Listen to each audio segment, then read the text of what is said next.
Hey, Video Diary. I'm in a bad mood today. Um,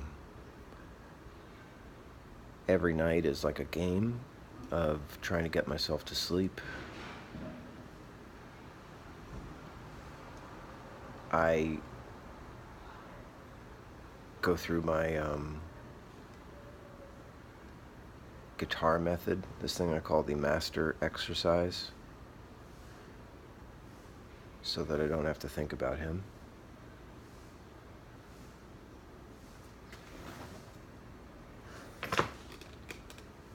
Things have gotten back to normal, like in terms of the way that other people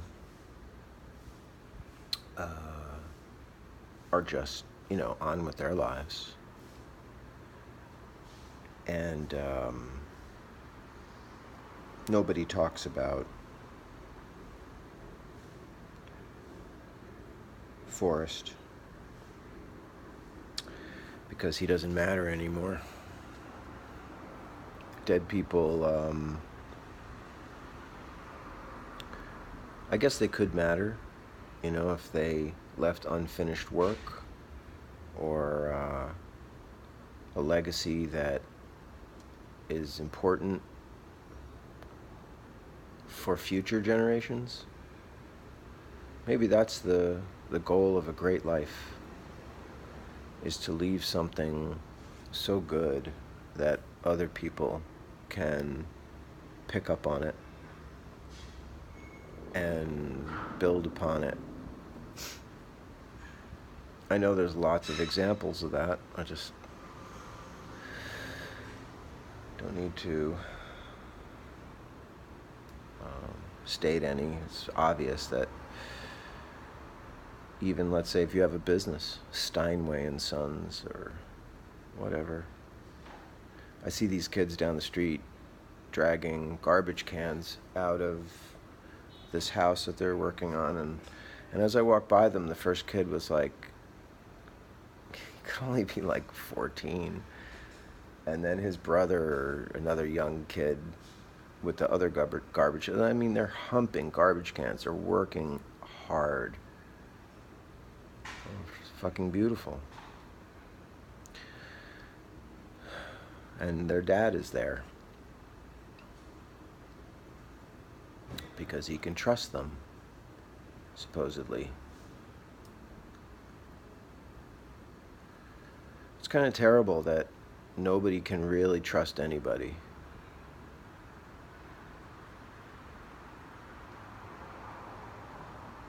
But it's just true. Ultimately, I suppose there are people that you will rely upon because they've proven to be reliable. I try to keep my word. If I tell somebody I'm going to be somewhere, I'm there. And even there's been plenty of times when it's been things I didn't want to do, but since I said I would do it, I just suck it up. No, not just suck it up. It's different. You do it cheerfully, or you do it because it's a good principle. I'm sure there's things, I'm talking about good things, constructive things, creative things, helpful things, meaningful things. Even if it's not meaningful to you, it might be really supportive to somebody else. I'm not talking about robbing or lying or cheating or selling drugs. All that stuff I fucking hate you for.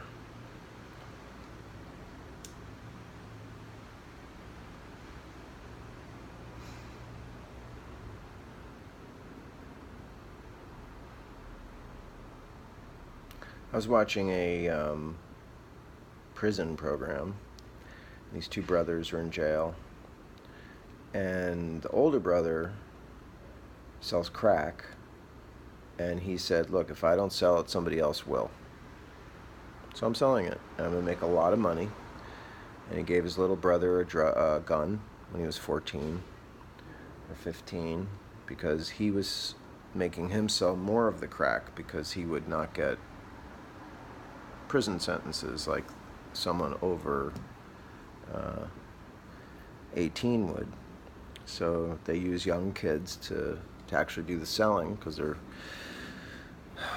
less vulnerable to the system. And I'm thinking, like, what should I be mad at this kid, this guy? He's not a kid, he's Force age. Selling crack, killing people in his community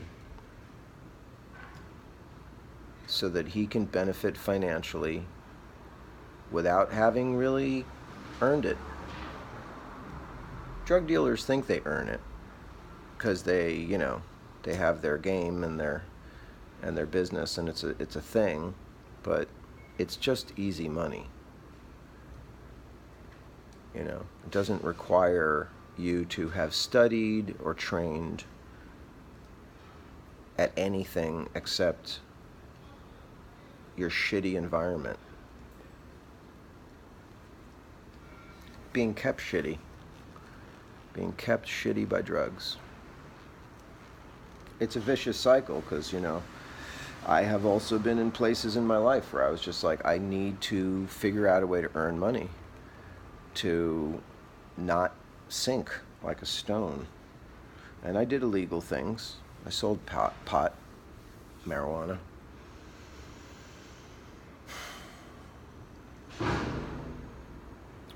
I realized I would prefer to make money on my own virtues rather than other people's vices.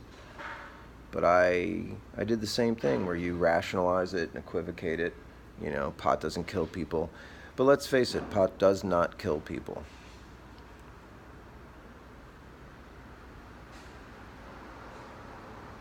And heroin and crack and meth, it's all it does. It ruins lives, destroys lives.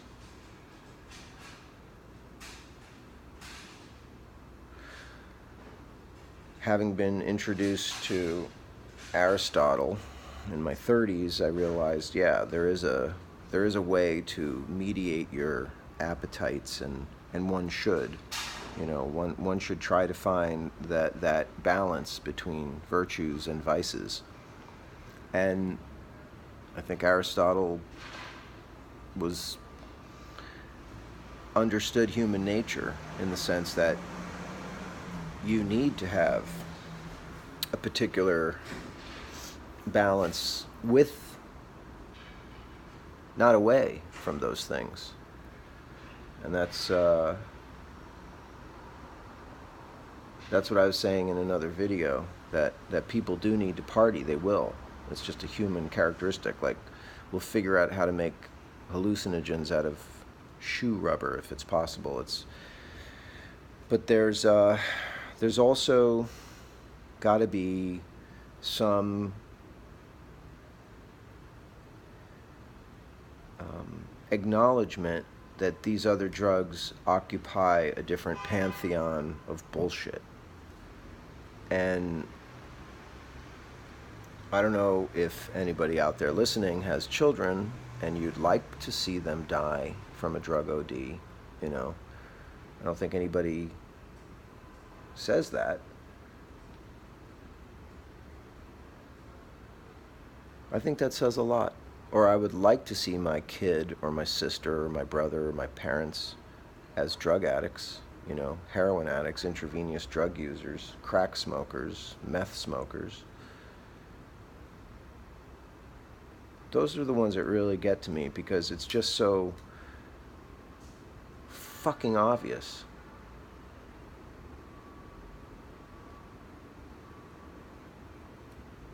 And all the crime and misery and suffering. And, nobody keeps that money. Those drug dealers, the drug dealers that I knew, they would be loaded with money. It's just like they don't know how to keep their money. It's like they're doing something wrong. They know it. And they spend their money that way, too. And then they're dead or out or in jail. It's a cycle. But it was because they didn't deserve it. They didn't earn it. Drug dealers, you do not deserve your money or your wealth. It comes to you illegitimately by death. And it's not by killing people in this or that community. Everybody's dying now.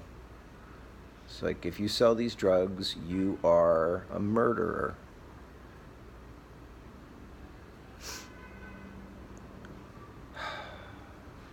It's also weird, not having anything but that phone call and a couple other phone calls with the police. There's nothing anybody can do. They're not going to find the piece of shit that sold the drugs to my son.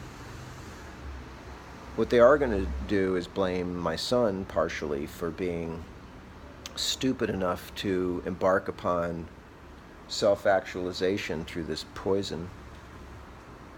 And that's what we all do. We somehow, and rightfully so, we should blame the drug addicts to some extent. Nobody's shoving a needle in your adult arm. You're doing it.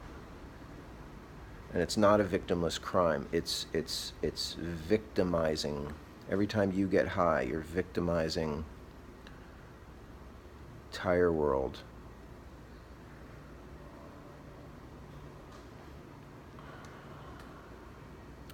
I'm sick of myself, by the way. I'm sick of my judgmental bullshit and my anger and my hate. I'm sick of how hard I worked so that my kids could have insurance, just so that they could struggle with this bullshit, instead of using that money the way they were supposed to, which is to become educated, brilliant. Well, my daughter is. My daughter's had her issues, but she's amazing.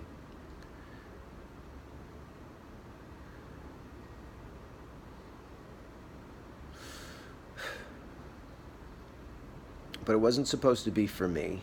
It wasn't supposed to be for nothing. I've been working at this job for about 12 years. And I always worked and hustled and struggled to be an artist. It's hard. But I was driven. I am driven. I'm still driven. I just don't... I don't know why.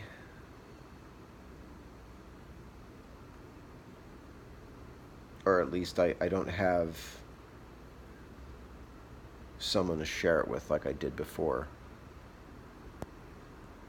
And it was supposed to be for something, my life was supposed to be for them.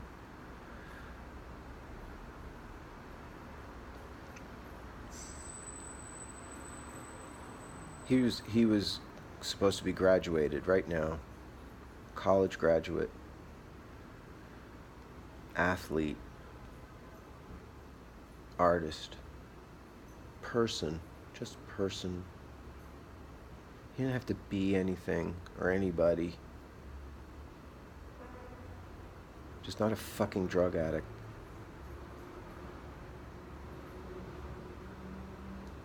And I think he was struggling with this all the while behind the scenes, and it's just my own stupidity. And I'm sure most people just don't think they're kids. A lot of people that I meet didn't think it was going to happen. And when they tell their stories, sometimes you're like, oh no, it was going to happen. But that's hindsight, so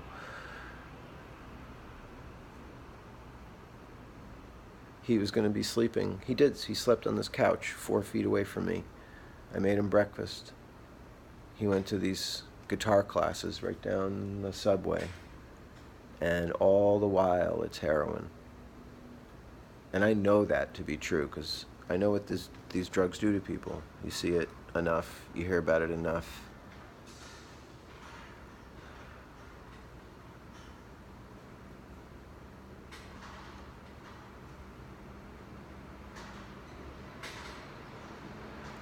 I said I was going to stop these at 1 year, and I'm going to.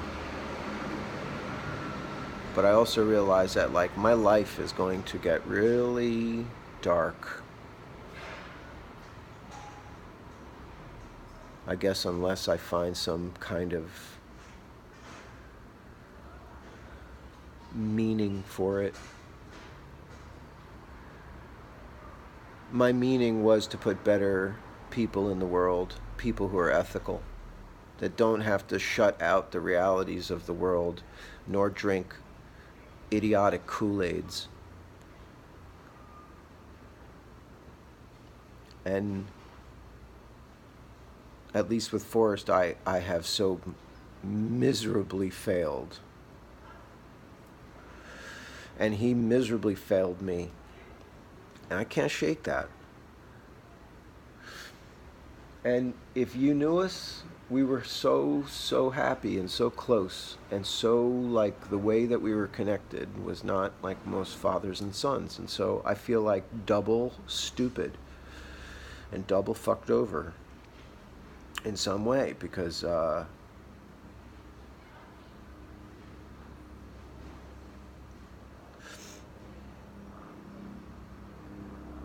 all the possibilities are gone now.